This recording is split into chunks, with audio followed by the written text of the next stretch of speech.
നമസ്കാരം. ബി.ജെ.പിയുടെ ആദ്യഘട്ട സ്ഥാനാർത്ഥി പട്ടിക പ്രഖ്യാപിച്ചതോടെ രാജ്യമാകെ തെരഞ്ഞെടുപ്പ് മൂഡിലേക്ക് കടന്നു കഴിഞ്ഞു. സീറ്റ് വിഭജനം പൂർത്തിയാക്കാൻ തിരക്കിട്ട ചർച്ചകളിലാണ് ഇന്ത്യ സഖ്യവും. കോൺഗ്രസിന്റെ കേന്ദ്ര തെരഞ്ഞെടുപ്പ് സമിതി യോഗം നാളെ ആരംഭിക്കുകയാണ് ഡൽഹിയിൽ. ചൊവ്വാഴ്ചയാണ് കേരളത്തിന്റെ പട്ടിക കോൺഗ്രസ് CEC ചർച്ച ചെയ്യുക. കേരളത്തിലെ ഇടതു സ്ഥാനാർത്ഥികൾ നാടും നഗരവും നിറഞ്ഞ പ്രചാരണത്തിലാണ്. അതേസമയം പത്തനംതിട്ട പ്രതീക്ഷിച്ചിരുന്ന PC ജോർജ് കലിപ്പിലാണ്. ചില പ്രതികരണങ്ങൾ നടത്തിയിട്ടുണ്ട്. അങ്ങനെ ഒരുപാടുണ്ട് വാർത്തകൾ. ലോക്സഭാ തെരഞ്ഞെടുപ്പിന്റെ സമഗ്ര ചിത്രവുമായി മഹാഭാരത യുദ്ധം ആരംഭിക്കുന്നു. Welcome to the great Indian ബാറ്റിൽ.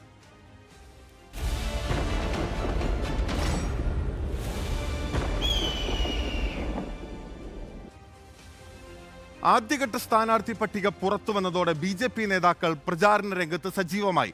രണ്ടാം ഘട്ട സ്ഥാനാർത്ഥി പട്ടികയുമായി ബന്ധപ്പെട്ട ചർച്ചകൾ ആരംഭിച്ചു കഴിഞ്ഞു. ഇന്ത്യ സഖ്യവും സീറ്റ് വിഭജന ചർച്ചകൾ തുടരുകയാണ്. 195 സ്ഥാനാർത്ഥികളെ പ്രഖ്യാപിച്ച BJP NDAക്ക് 400 സീറ്റ് ലക്ഷ്യം വെച്ച് പ്രവർത്തനം ആരംഭിച്ചു. സ്ഥാനാർത്ഥികൾ മണ്ഡലത്തിൽ സജീവമായി തുടങ്ങി. മോദി സർക്കാരിന്റെ വികസന പ്രവർത്തനങ്ങൾ തന്നെയാണ് പ്രധാന പ്രചാരണ വിഷയം. രാമക്ഷേത്രം അടക്കമുള്ള വിഷയങ്ങളും പ്രചാരണമാക്കുന്നുണ്ട്. സ്ഥാനാർത്ഥികളെ പ്രഖ്യാപിക്കാത്ത മഹാരാഷ്ട്ര, ബീഹാർ, കർണാടക, ആന്ധ്രാപ്രദേശ്, തമിഴ്നാട് എന്നിവിടങ്ങളിൽ NDA സീറ്റ് വിഭജന ചർച്ചകൾ നടക്കുകയാണ്. ദില്ലിയിൽ BJPയുടെ സിറ്റിംഗ് MPമാർക്ക് സീറ്റ് നിഷേധിച്ചതിൽ വിമർശനവുമായി ആം ആദ്മി പാർട്ടി രംഗത്ത് വന്നു. ജനങ്ങളിൽ നിന്ന് ഏറെ അകലെയാണ് ദില്ലിയിലെ എല്ലാ BJP MPമാരുമെന്ന് AP മന്ത്രി സൗരവ് ഭരദ്വാജ് പറഞ്ഞു. 5 साल तक आपने किसी को जनता पे थोपा, वो लोग निकम्मे साबित हुए, तो आपने उनको हटा दिया. अब आप नए लोगों को थोप रहे हैं. तो भारतीय जनता पार्टी को इस बात का स्पष्टीकरण दिल्ली की जनता को देना चाहिए. സ്ഥാനാർത്ഥി നിർണയ ചർച്ചകൾ കോൺഗ്രസ് വേഗത്തിലാക്കി. പാർട്ടി സ്ക്രീനിംഗ് കമ്മിറ്റികൾ തുടരുകയാണ്. ഇന്ത്യ മുന്നണിയിൽ മഹാരാഷ്ട്ര, ബീഹാർ, തമിഴ്നാട്, ജമ്മു കാശ്മീർ എന്നിവിടങ്ങളിലെ സീറ്റ് വിഭജനം പൂർത്തിയാക്കി സ്ഥാനാർത്ഥി പ്രഖ്യാപനത്തിലേക്ക് നീങ്ങാനാണ് കോൺഗ്രസ് ശ്രമം. റിപ്പോർട്ടർ, ദില്ലി. ചൂണ്ടിക്കാട്ടിയതുപോലെ തന്നെ സംസ്ഥാനത്തെ കോൺഗ്രസിന്റെ സ്ഥാനാർത്ഥി ചിത്രം ഉടൻ വ്യക്തമാകും. ഡൽഹിയിൽ നാളെ മുതൽ ആരംഭിക്കുന്ന ചർച്ചകളിൽ അന്തിമ തീരുമാനമുണ്ടാകും. രാഹുൽ ഗാന്ധി വയനാട്ടിൽ മത്സരിക്കുമോ എന്നതിൽ അനിശ്ചിതത്വവും ഉടൻ മാറും. തെരഞ്ഞെടുപ്പ് പ്രഖ്യാപിച്ചില്ലെങ്കിലും എതിർ സ്ഥാനാർത്ഥികൾ കളത്തിൽ സജീവമാണ്. അതുകൊണ്ട് തന്നെ വൈകാതെ സ്ഥാനാർത്ഥി പ്രഖ്യാപനം പൂർത്തിയാക്കാനാണ് കോൺഗ്രസിന്റെ നീക്കം. വയനാട്, കണ്ണൂർ, ആലപ്പുഴ സീറ്റുകളിലാണ് പ്രത്യക്ഷത്തിൽ അനിശ്ചിതത്വം തുടരുന്നത്. അപ്പോഴും മാവേലിക്കര, പത്തനംതിട്ട സീറ്റുകളിലും ചർച്ചകൾ നടക്കുന്നുണ്ട്. ഇരു മണ്ഡലങ്ങളിലും സുനിൽ കനകോലു റിപ്പോർട്ട് കൂടി മുൻനിർത്തിയാണ് സിറ്റിംഗ് MPമാർക്കപ്പുറത്തേക്ക് കൂടി ചർച്ചകൾ നീളുന്നത്. വയനാട് രാഹുൽ ഗാന്ധിയുടെ തീരുമാനമാണ് നിർണായകം. ദേശീയ സാഹചര്യം കൂടി കണക്കിലെടുത്താകും വയനാടൻ തീരുമാനം. വയനാടിനെ കൂടി ആശ്രയിച്ചാകും കണ്ണൂരിലും ആലപ്പുഴയിലും ചിത്രം വ്യക്തമാവുക. വിശദ ചർച്ചകൾക്കായി KPCC പ്രസിഡന്റും പ്രതിപക്ഷ നേതാവും ഇന്നോ നാളെയോ ദില്ലിക്ക് തിരിക്കും. ദില്ലിയിൽ ചർച്ചകൾ പൂർത്തിയായാൽ ഉടൻ തന്നെ സ്ഥാനാർത്ഥി പ്രഖ്യാപനവും നടന്നേക്കും. രാഹുൽ ഗാന്ധിയുടെ സാന്നിധ്യവും സിറ്റിംഗ് MPമാർക്ക് മാറ്റമുണ്ടാകുമോ എന്നതുമാണ് സംസ്ഥാനത്ത് ഏറെ ശ്രദ്ധേയം. K. സുധാകരൻ മത്സരിക്കുമോ എന്നതും നിർണായകമാണ്. സുധാകരൻ ഇല്ലെങ്കിൽ കണ്ണൂരിൽ അദ്ദേഹത്തിന്റെ ഇഷ്ടക്കാരനെ പകരക്കാരനാക്കാൻ ഹൈക്കമാൻഡ് പച്ചക്കൊടി കാണിക്കുമോ എന്നതും സംസ്ഥാന കോൺഗ്രസിൽ ഏറെ പ്രധാനമാണ്. റിപ്പോർട്ടർ, തിരുവനന്തപുരം.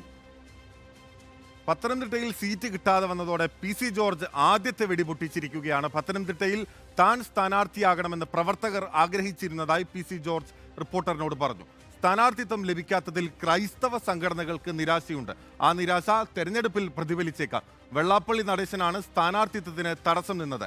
എല്ലാ പാർട്ടിയുടെയും സ്ഥാനാർത്ഥിയെ നിശ്ചയിക്കുന്നത് വെള്ളാപ്പള്ളിയാണെന്നും PC ജോർജ് റിപ്പോർട്ടറിനോട് പറഞ്ഞു. പത്തനംതിട്ട ലോക്സഭാ മണ്ഡലത്തിൽ അങ്ങ് സ്ഥാനാർത്ഥിയാകുമെന്ന് പ്രവർത്തകർ എല്ലാവരും വലിയ തരത്തിൽ ആഗ്രഹിച്ചിരുന്നു. അതുമായി ബന്ധപ്പെട്ടുള്ള ചില വാർത്തകളും പുറത്തു വന്നിരുന്നു. അതിൽ ഇപ്പോൾ ലിസ്റ്റ് വന്നപ്പോൾ താങ്കൾ അതിലില്ല. അതിലൊരു അതൃപ്തിയും നിരാശയും പ്രവർത്തകർക്കുണ്ട്. താങ്കൾക്കും അതുണ്ടോ?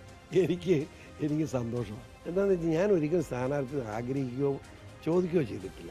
ഞാൻ അത് തന്നെയല്ല, ഇപ്പോൾ ഏറ്റവും ജൂണിയറാണ് ഞാനിപ്പോൾ ഒരു സീറ്റ് ചോദിക്കുന്നത് തന്നെ ശരിയല്ല. എൻ്റെ അഭിപ്രായമാണ്. അതുകൊണ്ട് എനിക്കതിനകത്തൊരു ദുഃഖമില്ലെന്ന് മാത്രം 100% സന്തോഷത്തിലാണ്. അങ്ങ് സ്ഥാനാർത്ഥിയാകുമെന്നുള്ള പ്രതീക്ഷയിൽ കാസ അടക്കമുള്ള വലിയ ഗ്രൂപ്പുകൾ അല്ലെങ്കിൽ നിരവധി ക്രൈസ്തവ സംഘടനകൾ എല്ലാവരും തന്നെ സംഘടിക്കുന്ന ഒരു കാഴ്ച ഈ മണ്ഡലത്തിൽ കാണാൻ കഴിഞ്ഞിരുന്നു. എന്നാൽ ആ ഒരു മുന്നേറ്റം നിരാശപ്പെടുത്തുന്നതല്ലേ ഇപ്പോൾ ഉണ്ടായിരിക്കുന്ന ഒരു തീരുമാനം? ഇത്തവണ ബഹുഭൂരിപക്ഷം വരുന്ന ബിഷപ്സ് ഉൾപ്പെടെ ഒരുമിച്ച് ആലോചിച്ചിട്ട് ക്രൈസ്തവൻ്റെ ഒരു ലീഡർഷിപ്പില്ല. PC ഒരു ലീഡർഷിപ്പിലേക്ക് കടന്നു വരുന്നത് വളരെ സന്തോഷമാണ്. അതിന് നേതൃത്വം കൊടുക്കുന്നത് BJP ആണ്. അതുകൊണ്ട് മാറ്റി 19 നിയോജകമണ്ഡലത്തിലും BJPയുടെ സ്ഥാനാർത്ഥി വോട്ട് ചെയ്യണം തീരുമാനിച്ചു. കാസ അതുപോലെ തീരുമാനിച്ചു. അങ്ങനെ ഒത്തിരി സംഘടന തീരുമാനിച്ചു. അതെല്ലാം ഇപ്പം വെള്ളത്തിലാക്കി പോയി എന്നുള്ള പ്രശ്നം. അതെ, അത് എന്ത് ചെയ്യാൻ പറ്റുമെന്ന് എനിക്ക് അറിയില്ല. ഞാൻ അവരോടൊക്കെ സംസാരിക്കാനിരിക്കുക. വെള്ളാപ്പള്ളിയാണ് ആദ്യം പോലെ എന്നെ സ്ഥാനാർത്ഥിയാക്കരുതെന്ന് പറഞ്ഞു കൊടുക്കുന്നത്. അയാൾക്ക് ഈ വയസ്സ് 87 എത്തുമ്പോൾ വന്ന അയാൾ എന്ന് പറയുന്നേ, അയാളങ്ങനെ പറയട്ടെ.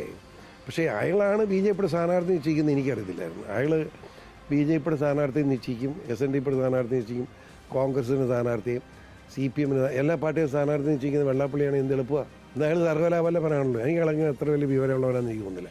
ഒരു കാര്യം ഞാൻ പറയാം, പാവപ്പെട്ട ഈഴവ സമുദായത്തിന് ഏറ്റു നിൽക്കാൻ ആരോഗ്യം ഉണ്ടാക്കുന്നതിൽ ഏറ്റവും വലിയ പങ്ക് വഹിച്ചവനാണ് ഈ വിവരദോഷിയായ വെള്ളാപ്പള്ളി. അയാളുടെ വിവരദോഷം അതുകൊണ്ട് ഞാൻ ക്ഷമിക്കും. പക്ഷേ അയാൾ പറയുന്ന മടയത്തരെല്ലാം ഞാൻ അംഗീകരിച്ചൊന്നും എനിക്ക് തോന്നിയില്ല. BDJS എന്തുകൊണ്ടാണ് ഇത്തരത്തിലൊരു എതിർപ്പുമായി വരുന്നത്? അത് അവരെ BDJS സാധാരണ ഈ രാജ്യത്തില്ലല്ലോ. ഞാനൊരു MP ആയിട്ടൊക്കെ മുകളിലോട്ട് ചെന്ന് കഴിഞ്ഞാൽ BDJSന് കള്ളത്തരം പുറത്തു വരുമെന്ന് അവർക്കറിയാം. അപ്പൻ CPM, മകൻ BJP, ഒരു സുഖമാണ് കച്ചവടമാണ്. അതിനും കച്ചവടത്തിനൊന്നും കൂട്ടിരിക്കുന്നതല്ലേ ഞാൻ ആ കച്ചവടത്തിനും കൂട്ടുമില്ല. അതിൻ്റെ മനപ്രയാസമാണ്, വേറെ കാര്യമൊന്നുമില്ല.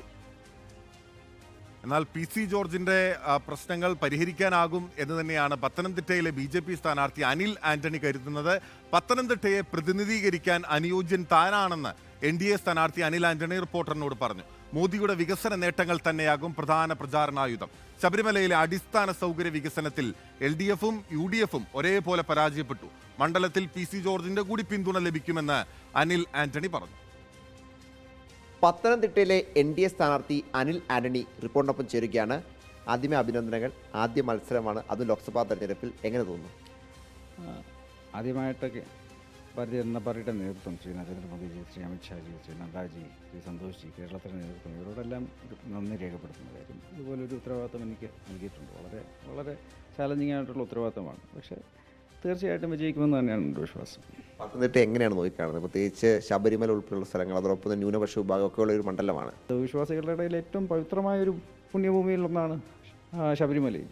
പക്ഷേ ഇന്നും UDFും LDFും മാറി മാറി ഭരിച്ചിട്ടും അവിടെ അടിസ്ഥാന സൗകര്യങ്ങൾ പോലുമില്ല. അതുപോലെ ശബരിമലയുടെ പവിത്രത നശിപ്പിക്കാൻ കഴിഞ്ഞ ഏതാനും വർഷങ്ങൾക്ക് മുമ്പ് LDF സർക്കാർ ചെയ്ത കാര്യങ്ങളൊന്നും അവിടുത്തെ ജനങ്ങളോ അയ്യപ്പ ഭക്തരോ മറന്നിട്ടില്ല.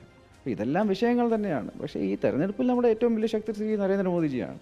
അദ്ദേഹത്തെ പ്രതിനിധീകരിച്ചാണ് നമ്മളെല്ലാവരും ഈ തെരഞ്ഞെടുപ്പിൽ നിൽക്കുന്നത്. അവിടെ നമ്മൾ ജയിക്കുമെന്ന് തന്നെയാണ് എൻ്റെ വിശ്വാസം. ഈ ആന്റോ ആന്റണി തുടർച്ചയായി അവിടെ MP ആണ്, മറ്റൊരാൾ തോമസ് ഐസക്കാണ് എതിരാളി. എങ്ങനെ കാണുന്നു എതിരാളികളെ? ഇവരൊക്കെ നല്ല മനുഷ്യരാണ്. പക്ഷേ പത്തനംതിട്ട പ്രതിനിധീകരിക്കാൻ ഇവരെക്കാൾ ഞാൻ തന്നെയാണ് ഏറ്റവും അനുയോജ്യൻ. PC ജോർജിനോട് മത്സരിക്കാൻ നിന്ന ഒരാളാണ്. അദ്ദേഹം സീറ്റ് വേണമെന്നല്ല പരസ്യമായി ആവശ്യപ്പെട്ടില്ലെങ്കിൽ അദ്ദേഹത്തിന് താല്പര്യം ഉണ്ടായിരുന്നു. PC ജോർജിനോട് സംസാരിച്ചിരുന്നു. തീർച്ചയായിട്ടും സംസാരിച്ചിരുന്നു. അദ്ദേഹം പാർട്ടി ജോയിൻ ചെയ്തതെന്ന് ഞാൻ അദ്ദേഹത്തിൻ്റെ കൂടെ ഉണ്ടായിരുന്നു. ഒരുപാട് വ്യക്തിബന്ധമുള്ള ഒരാളാണ്, നല്ലൊരു വ്യക്തിയാണ്. കേരള രാഷ്ട്രീയത്തിൽ തന്നെ ഏറ്റവും പ്രഗത്ഭനായ ഒരു രാഷ്ട്രീയ നേതാവാണ്. 7 പ്രാവശ്യം MLA ആയിട്ടുണ്ട്. വളരെ ജനകീയനായ, വളരെ സ്ട്രോങ് ബോൾഡായിട്ടുള്ളൊരു നേതാവാണ് അദ്ദേഹത്തിൻ്റെ കൂടെ പിന്തുണ വെച്ച് തന്നെയായിരിക്കും ഞാൻ ഈ തെരഞ്ഞെടുപ്പിൽ വിജയിക്കാൻ പോകുന്നത്. ഏതാണെങ്കിലും പ്രതീക്ഷകൾ പങ്കുവയ്ക്കുകയാണ് അനിൽ ആന്റണി. ഒരു മികച്ച വിജയം അവിടെ ഉണ്ടാകുമെന്ന പ്രതീക്ഷയാണ് അദ്ദേഹം റിപ്പോർട്ടിനോട് പങ്കുവച്ചത്. വീഡിയോ ജേർണലിസ്റ്റ് കണ്ണൻ പ്രസിനൊപ്പം reporter Noble Marikkaran, in reporter Delhi.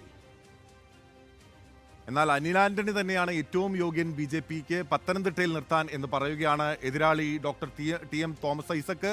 AK ആന്റണിയുടെ മകനായ അനിൽ സ്ഥാനാർത്ഥിയായതിന് പിന്നിൽ എന്തെങ്കിലും ഉണ്ടോ എന്ന് ഐസക്ക് ചോദിച്ചു. അനിൽ മികച്ച സ്ഥാനാർത്ഥിയാണ്.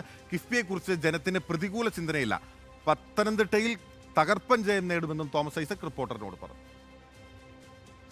പത്തനംതിട്ട കൊടുമൺ EMS സ്റ്റേഡിയത്തിലാണ് ഞാനിപ്പോൾ ഉള്ളത്. സിന്തറ്റിക് ട്രാക്കാണ് ഈ ഒരു സ്റ്റേഡിയത്തിന്റെ പ്രത്യേകത. ഇത് കിഫ്ബി പദ്ധതി ഉപയോഗിച്ചാണ് ഈ സ്റ്റേഡിയത്തിന്റെ നിർമ്മാണം പൂർത്തിയായും ചെയ്തിരിക്കുന്നത്. സർ, ഈ കിഫ്ബി പദ്ധതിയെ പറ്റി അനുകൂലമായും പ്രതികൂലമായും ധാരാളം വാദഗതികൾ വരുന്നുണ്ട്. അങ്ങ് ഈ സ്റ്റേഡിയത്തിൽ നിന്നും ഇന്ന് തെരഞ്ഞെടുപ്പ് പ്രചാരണം തുടങ്ങുമ്പോൾ എന്ത് മനസ്സിൽ തോന്നുന്നു? ജനങ്ങൾക്ക് പ്രതികൂലമായ ഒന്നുമില്ല. UDFനാണ് പ്രതികൂലമായ ചില ചിന്ത. BJPക്കും ജനങ്ങളോട് ഞങ്ങൾ ചോദിക്കുന്നത്, ഇന്ന് ഞാൻ ചോദിച്ചത്, ഈ സ്റ്റേഡിയം മതിയെപ്പറ്റാണോ? ഇപ്പോൾ NDA സ്ഥാനാർത്ഥി പ്രഖ്യാപനം വന്നിരിക്കുന്നു. അനിൽ ആന്റണിയാണ് പത്തനംതിട്ട ലോക്സഭാ മണ്ഡലത്തിലെ NDA സ്ഥാനാർത്ഥി. അങ്ങ് ആ ഒരു എതിരാളിയെ എങ്ങനെയാണ് നോക്കിക്കാണുന്നത്? അല്ല, നല്ല എതിരാളി AK ആന്റണിയുടെ മകനല്ലേ. PC ജോർജ് പറഞ്ഞത് അനിൽ ആന്റണിയെ ചിലപ്പോൾ താൻ പരിചയപ്പെടുത്തേണ്ടി വരുമെന്നാണ് മണ്ഡലത്തിലെ ആളുകൾക്ക്. അതിലൊക്കെ ശരിയൊക്കെ ഉണ്ട്, അതിലൊക്കെ ശരിയുണ്ട്. അപ്പോൾ അത് PC ജോർജ് പറഞ്ഞൊരു യാഥാർത്ഥ്യമുണ്ട്. സത്യം പറഞ്ഞാൽ ഞാനും ഇങ്ങനെ ആലോചിച്ചുകൊണ്ടിരിക്കുക. ഇന്നലെ മുതൽ കേട്ടപ്പോൾ മുതൽ ഈ കുമ്മനുമില്ല, നമ്മുടെ ശ്രീധരൻപിള്ളയില്ല, PC ജോർജ് ഇല്ല. ഇതുവരെ ചർച്ച ചെയ്യാത്തൊരു സ്ഥാനാർത്ഥി എങ്ങനെ ഈ മണ്ഡലത്തിലേക്ക് കയറി വന്നത്? ഇതിന് പിന്നിൽ വേറെ വല്ലതും ഉണ്ടോ? എനിക്കറിഞ്ഞൂടാ. എങ്കിലും അങ്ങ് തികഞ്ഞ വിജയപ്രതീക്ഷയിൽ തന്നെയാണ് അല്ലേ? പൂർണ്ണമായിട്ടും. എന്തിന് അല്ലാതെ ഇരിക്കണം? നല്ല തകർപ്പൻ ചെയ്യുന്നുണ്ട്.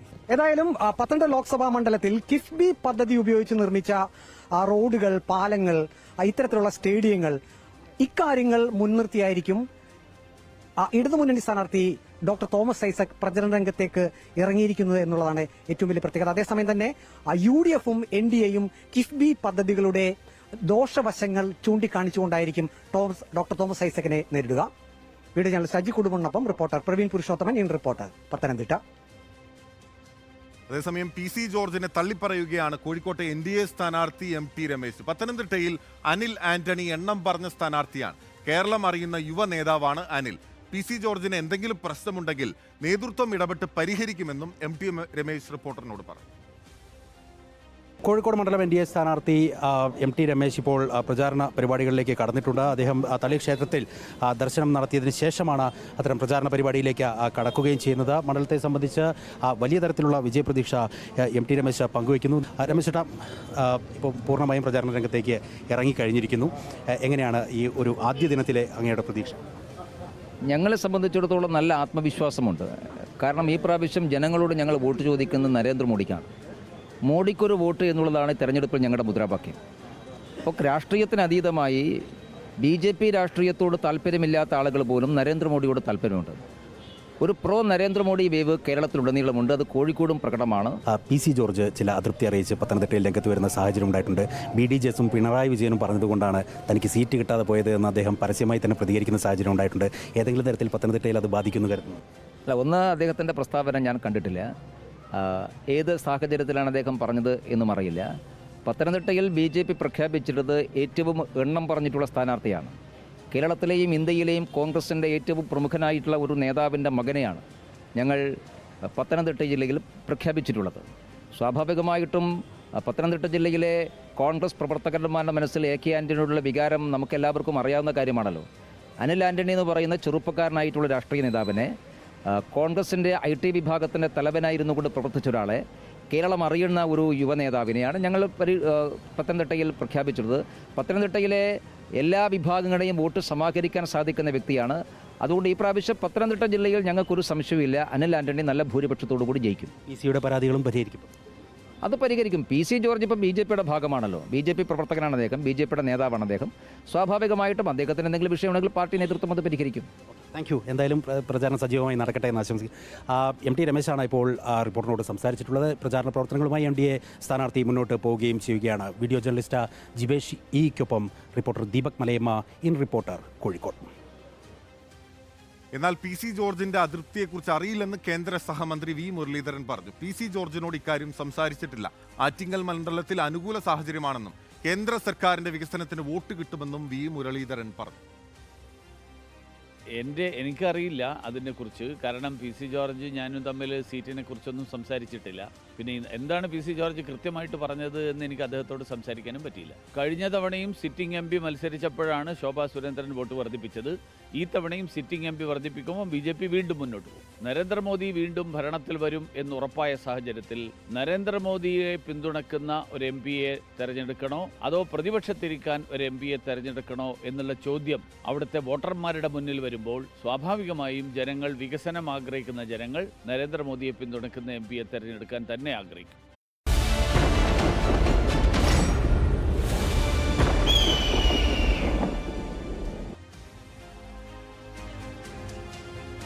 മഹാഭാരത യുദ്ധം ദ ഗ്രേറ്റ് ഇന്ത്യൻ ബാറ്റിൽ തുടരുകയാണ്. BJP മികച്ച സ്ഥാനാർത്ഥികളെയാണ് പ്രഖ്യാപിച്ചിരിക്കുന്നതെന്ന് സംസ്ഥാന അധ്യക്ഷൻ K സുരേന്ദ്രൻ. സംസ്ഥാന നൽകിയ പട്ടികയിലുള്ളവരാണ് സ്ഥാനാർത്ഥികൾ. PC ജോർജ് ഉപാധികളില്ലാതെയാണ് പാർട്ടിയിൽ ചേർന്നത്. അദ്ദേഹത്തിന് കേന്ദ്ര നേതൃത്വം അർഹിക്കുന്ന പരിഗണന നൽകുമെന്നും സുരേന്ദ്രൻ പറഞ്ഞു. സംസ്ഥാന നേതൃത്വം നൽകിയ പട്ടിക കേന്ദ്ര നേതൃത്വം വെട്ടിയെന്ന അഭ്യൂഹങ്ങൾക്കിടെയാണ് പ്രഖ്യാപനം. മുന്നേറ്റമുണ്ടാക്കാൻ കഴിയുന്ന മികച്ച സ്ഥാനാർത്ഥികളാണ് മത്സരരംഗത്തേക്ക് എത്തുന്നതെന്ന് K സുരേന്ദ്രൻ അവകാശപ്പെട്ടു. സംസ്ഥാന നേതൃത്വം നൽകിയ പട്ടികയിൽ ഉൾപ്പെട്ടവരാണ് സ്ഥാനാർത്ഥികൾ. സംസ്ഥാന ഘടകത്തിൻ്റെ നിർദ്ദേശങ്ങൾ പൂർണ്ണമായിട്ടും കേന്ദ്ര നേതൃത്വം അംഗീകരിച്ചു എന്നുള്ളത് സന്തോഷം നൽകുന്ന കാര്യമാണ്. പ്രമുഖരായിട്ടുള്ള സ്ഥാനാർത്ഥികളെയാണ് ഈ വരുന്ന ലോക്സഭാ തെരഞ്ഞെടുപ്പിലേക്ക് NDA നിർദ്ദേശിച്ചിരുന്നത്. അവരെല്ലാവരും തന്നെ പട്ടികയിൽ ഉൾപ്പെട്ടിരിക്കുന്നു എന്നുള്ള സന്തോഷം ഞാൻ ആദ്യമേ പങ്കുവയ്ക്കുകയാണ്. അതിർത്തി പരസ്യമാക്കിയ PC ജോർജിന് ഉപാധികളില്ലാതെയാണ് പാർട്ടിയിൽ ചേർന്നതെന്ന മറുപടി. അർഹമായ സമയത്ത് ഉചിതമായ സ്ഥാനം നൽകും. PC ജോർജ് നിരുപാധികമാണ് NDAയിൽ ചേർന്നത്. അദ്ദേഹം ഒരു തരത്തിലുള്ള ഉപാധികളും മുന്നോട്ട് വച്ചിട്ടില്ല. അക്കാര്യത്തിൽ അദ്ദേഹത്തിന് വളരെ കൃത്യമായിട്ടുള്ള ധാരണകളുണ്ട്. അദ്ദേഹത്തിന് അർഹമായിട്ടുള്ള പരിഗണന കേന്ദ്ര നേതൃത്വം, സംസ്ഥാന BJP നേതൃത്വം PC ജോർജ് BJPയിലേക്ക് ചേർന്നതുകൊണ്ട് വലിയ തോതിൽ അർഹമായിട്ടുള്ള പരിഗണന അദ്ദേഹത്തിന് ലഭിക്കും. വനിതാ പ്രാതിനിധ്യത്തിൽ ശോഭാ സുരേന്ദ്രന്റെ പേര് ഊന്നിപ്പറഞ്ഞാണ് BJPയുടെ നിശ്ചയദാർഢ്യം സുരേന്ദ്രൻ ആവർത്തിക്കുന്നത്. റിപ്പോർട്ടർ, കോഴിക്കോട്. തിരുവനന്തപുരത്തുകാർക്ക് തന്നെ അറിയാമെന്ന് ശശി തരൂർ MP 15 വർഷമായി ജനങ്ങൾക്കൊപ്പമുണ്ട്. പ്രത്യേക പ്രചാരണം ആവശ്യമില്ല. രാജീവ് ചന്ദ്രശേഖർ ആദ്യമായാണ് വോട്ട് ചോദിക്കാൻ ഇറങ്ങുന്നത്. എന്താകുമെന്ന് നോക്കാമെന്നും ശശി തരൂർ പറഞ്ഞു. തിരുവനന്തപുരക്കാർക്ക് എന്നെ അറിയാം. ഈ 15 വർഷം രാഷ്ട്രീയത്തിൽ ഒരു മനുഷ്യനെ ആക്ഷേപിച്ചിട്ടോ കുറ്റം പറഞ്ഞിട്ടോ അല്ല ഞാൻ ഇവിടെ ജയിച്ചിരിക്കുന്നത്. എൻ്റെ പ്രവർത്തനവും എൻ്റെ നിലപാടുമാണ് ഞാൻ ആൾക്കാരോട് ചൂണ്ടിക്കാണിക്കാൻ ഇറങ്ങുന്നത്. രാജീവ് ചന്ദ്രശേഖരൻ എനിക്കറിയാം. അദ്ദേഹം പിന്നെ കുറേ വർഷങ്ങളായിട്ട് വലിയൊരു പ്രധാനപ്പെട്ട ബിസിനസ്മാനായിട്ട് അറിയപ്പെടുന്നു. അതുമാത്രമല്ല, അദ്ദേഹം ഇപ്പോൾ 1-2 വർഷമായിട്ട് മന്ത്രിയുമാണ്. അദ്ദേഹം ആദ്യത്തെ തവണയാണ് പക്ഷേ ജനങ്ങളുടെ വോട്ട് ആവശ്യപ്പെടാൻ ഇറങ്ങുന്നത്. അതൊരു നല്ല പുതിയ അനുഭവമാണ് അദ്ദേഹത്തിന്. നമ്മൾ കാണാം എങ്ങനെയായിരിക്കും എന്ന്. അദ്ദേഹം രാജ്യസഭയിൽ പ്രവർത്തിച്ചൊരു വ്യക്തി മാത്രമാണ്. കൊല്ലത്തെ BJP സ്ഥാനാർത്ഥി ആരെന്ന കാര്യത്തിൽ അനിശ്ചിതത്വം തുടരുകയാണ്. ആദ്യം പ്രഖ്യാപിച്ച 12 മണ്ഡലങ്ങളിൽ കൊല്ലം ഉണ്ടായിരുന്നില്ല. മണ്ഡലത്തിൽ LDF, UDF സ്ഥാനാർത്ഥികൾ പ്രചാരണം തുടരുമ്പോഴാണ് BJP പ്രചാരണം ആരംഭിക്കാതെ കാത്തിരിക്കും. കൊല്ലത്ത് നേരത്തെ പറഞ്ഞുറപ്പിച്ച പേരുകളിൽ ഒന്ന് ശോഭാ സുരേന്ദ്രൻ്റെതായിരുന്നു. ആലപ്പുഴയിൽ ശോഭാ സുരേന്ദ്രന്റെ പേര് വന്നതോടെ കൊല്ലത്ത് ആരായിരിക്കുമെന്ന കാര്യത്തിൽ വീണ്ടും ചർച്ച ഉയർന്നു. കുമ്മനം രാജശേഖരന്റെ പേര് ആദ്യം മുതലേ പരിഗണനയിലുണ്ടെങ്കിലും മത്സരിക്കാനില്ലെന്ന് കുമ്മനം അറിയിച്ചിരുന്നു. പക്ഷേ നേതൃത്വം ആവശ്യപ്പെട്ടാൽ മത്സരിക്കേണ്ടി വരും. എല്ലാ മണ്ഡലങ്ങളിലും ശക്തരെയാണ് ഇപ്പോൾ BJP നിയോഗിച്ചത്.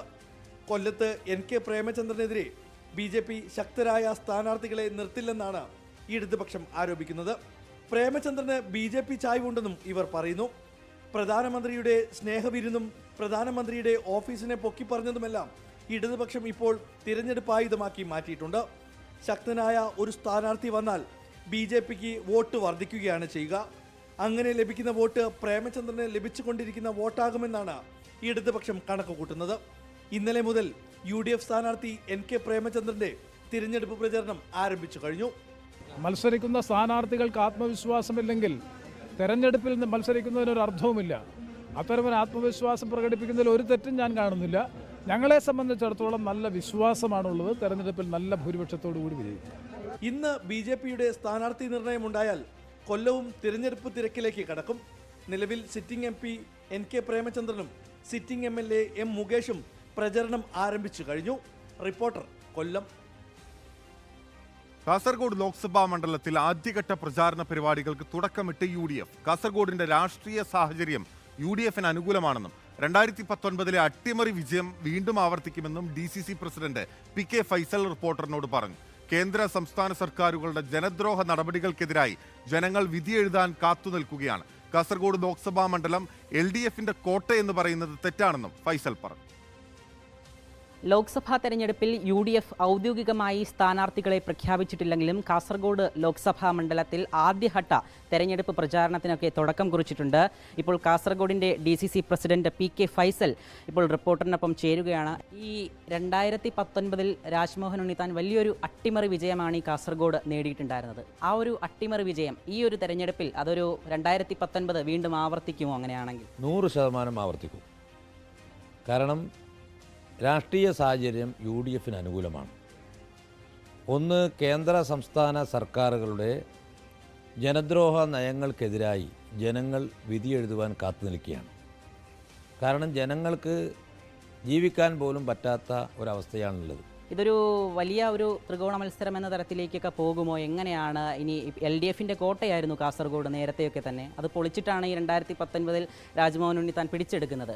അപ്പോൾ കോട്ട വീണ്ടും LDF തിരിച്ചു പിടിക്കാനുള്ള ഒരു സാഹചര്യം നിലവിലുണ്ടോ? അല്ല, ആ പറയുന്നത് തെറ്റാണ്. 2014 നടന്ന പാർലമെൻറ്റ് തെരഞ്ഞെടുപ്പിലും അന്ന് മത്സരിച്ച അഡ്വക്കേറ്റ് T സിദ്ദീഖ്, കോൺഗ്രസിൻ്റെ വർക്കിംഗ് പ്രസിഡന്റ്, ഇപ്പോൾ MLA ആയ T സിദ്ദീഖും അന്ന് വിജയിച്ച P കരുണാകരൻ MPയും തമ്മിലുള്ള വ്യത്യാസം എന്ന് പറയുന്നത് 6000 വോട്ടുകൾക്ക് മാത്രമാണ്. കഴിഞ്ഞ തെരഞ്ഞെടുപ്പിൽ ശ്രീ രാജ്മോഹൻ ഉണ്ണിത്താൻ MP 40,000-ന് മേലെ നല്ല വോട്ടിന്, വലിയ വോട്ടിൻ്റെ ഭൂരിപക്ഷത്തോടുകൂടി വിജയിച്ചു. അതുകൊണ്ട് ഇത് കാലാകാലങ്ങളിലായി LDFൻ്റെ കോട്ട എന്ന് പറയുന്നത് തെറ്റാണ്. UDF അനുകൂലമായ ഒരുപാട് മേഖലകൾ ഈ പാർലമെൻറ്റ് മണ്ഡലത്തിനകത്തുണ്ട്. MP എന്നുള്ള നിലയിൽ ശ്രീ രാജ്മോഹൻ ഉണ്ണിത്താൻ MPയുടെ സ്വീകാര്യതയും ഈ തെരഞ്ഞെടുപ്പിൽ UDF വലിയ ഗുണം ചെയ്യും.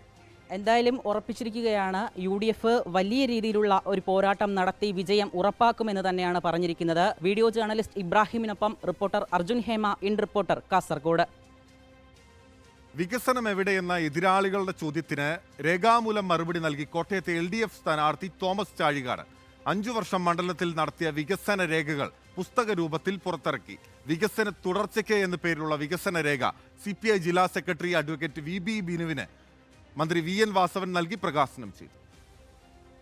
കോട്ടയം ലോക്സഭാ മണ്ഡലത്തിൽ 4100 കോടി രൂപയുടെ വികസന പ്രവർത്തനങ്ങൾക്ക് MP എന്ന നിലയിൽ തോമസ് ചാഴികാടൻ ചുക്കാൻ പിടിച്ചു. റെയിൽവേ വികസനം 1000 കോടിയിലേക്ക് എത്തിക്കാനായി.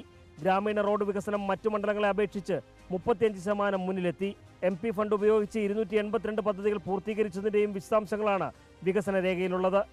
ഞാൻ പ്രധാനമായി ചൂണ്ടിക്കാണിക്കുവാൻ ആഗ്രഹിക്കുന്നത് റെയിൽവേയുടെ വികസന കാര്യത്തിൽ ഏതാണ്ട് 946 കോടി രൂപയുടെ വികസനം, അത് പാതയറ്റപ്പിക്കലിൻ്റെ കാര്യമായിരുന്നാലും സ്റ്റേഷനുകളുടെ നവീകരണമായിരുന്നാലും വിവിധ മേൽപ്പാലങ്ങളുടെ നിർമ്മാണത്തിൻ്റെ കാര്യത്തിലായിരുന്നാലും ഒക്കെ വലിയ മുന്നേറ്റം നടത്താൻ കഴിഞ്ഞു എന്നതിൽ അഭിമാനമുണ്ട്, സന്തോഷം. കേന്ദ്ര സർക്കാർ നൽകുന്ന മറ്റൊരു മേഖലയാണ് ഗ്രാമീണ റോഡുകളുടെ വികസന ഫണ്ട്. PMGSY എന്ന് പറയുന്ന പദ്ധതിയിലെ കേന്ദ്ര ഗവൺമെൻറ് നിശ്ചയിച്ചിട്ടുള്ള ഒരു സൈറ്റിൽ രാജ്യത്തെ മുഴുവൻ റോഡുകളെയും ലിസ്റ്റ് ഔട്ട് ചെയ്തിട്ടുണ്ട്. ആ ലിസ്റ്റിൽ നിന്ന് അതാത് പ്രദേശത്തെ MPമാർക്ക് തിരഞ്ഞെടുക്കാവുന്ന റോഡുകളുണ്ട്. അങ്ങനെ തിരഞ്ഞെടുത്ത 92 കിലോമീറ്റർ റോഡുകളാണ് കോട്ടയം പാർലമെന്റ് മണ്ഡലത്തിൽ ലഭിച്ചത്. ഒരു MP എന്ന നിലയിൽ ചാഴികാടൻ A+ ആണ്. ഈ ജില്ലയിൽ മാത്രമല്ല കേരളത്തിലെ MPമാരിൽ A+ കൊടുക്കാൻ കഴിയുന്ന ഏക MP ശ്രീ തോമസ് ചാഴികാടനാണ്. അത് മറ്റാർക്കും അവകാശം. ചാഴിക്കാടന്റെ വികസന നേട്ടങ്ങൾ ഏതൊക്കെയെന്ന ചോദ്യം UDF NDA മുന്നണികൾ ആദ്യഘട്ടത്തിൽ ഉയർത്തിയിരുന്നു. ഇതിന് മറുപടി എന്ന നിലയിലാണ് വികസന രേഖ. കോട്ടയം പ്രസ് ക്ലബിൽ നടന്ന ചടങ്ങിൽ മന്ത്രി റോഷി അഗസ്റ്റിൻ, ജോസ് കെ മാണി, AV റസൽ, പ്രൊഫസർ ലോപ്പസ് മാത്യു എന്നിവരും സംബന്ധിച്ചു. റിപ്പോർട്ടർ, കോട്ടയം. ലോക്സഭാ മണ്ഡലങ്ങളിലൂടെ ഡോക്ടർ അരുൺകുമാറിനൊപ്പം റിപ്പോർട്ടറിന്റെ അശ്വമേധം പര്യടനം തുടരുകയാണ്. ഇന്ന് അശ്വമേധം കണ്ണൂർ മണ്ഡലത്തിലെ വോട്ടർമാർക്കൊപ്പമാണ്. കാണാം അശ്വമേധ കാഴ്ചകൾ കണ്ണൂരിൽ നിന്ന്. നമ്മൾ കണ്ണൂരിന്റെ മണ്ണിലാണ്. തിളച്ചുമറിയുന്ന രാഷ്ട്രീയ ചൂടുള്ള കണ്ണൂർ. ഞാൻ അരുൺകുമാർ. നമ്മൾ ആരംഭിക്കുന്നു.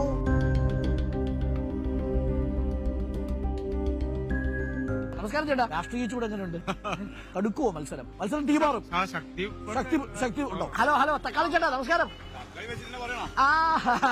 എന്താ സാധ്യത കണ്ണൂര്? കണ്ണൂരിലെ കോൺഗ്രസിന്റെ സ്ഥാനാർത്ഥി നിർണയം ഏറ്റവും വലിയ ഘടകമാണ്. MV ജയരാജന്റെ പേര് ബാക്കിയുള്ള നേതാക്കൾക്കില്ല. ഒരു അതിഥി നമ്മളെ കാത്തിരിക്കുന്നുണ്ട്. നമസ്കാരം. ഇങ്ങനെ പ്രതീക്ഷിച്ചില്ലല്ലോ.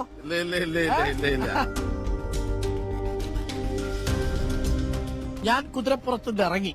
ഒരു പടക്കുതിരയ്ക്കൊപ്പമാണ്. കണ്ണൂരിലെ എതിർ സ്ഥാനാർത്ഥി ആര് എന്ന ചോദ്യമാണ് പ്രധാനപ്പെട്ടത്. എന്താ അഭിപ്രായം? അനുദിനം കോൺഗ്രസിൽ നിന്ന് BJPയിലേക്കുള്ള ഒഴുക്കാണ് നമ്മൾ കാണുന്നത്. രാഷ്ട്രീയത്തിൽ ചില എത്തിക്സ് ഉണ്ട്. വിശ്വസിക്കുന്ന പ്രത്യയശാസ്ത്രത്തെ വഞ്ചിക്കാൻ പാടില്ല. സുധാകരൻ എനിക്ക് നൽകിയ അഭിമുഖത്തിൽ പറഞ്ഞൊരു കാര്യം, എനിക്ക് വേണമെന്ന് തോന്നിയാൽ BJPയിലേക്ക് പോകും.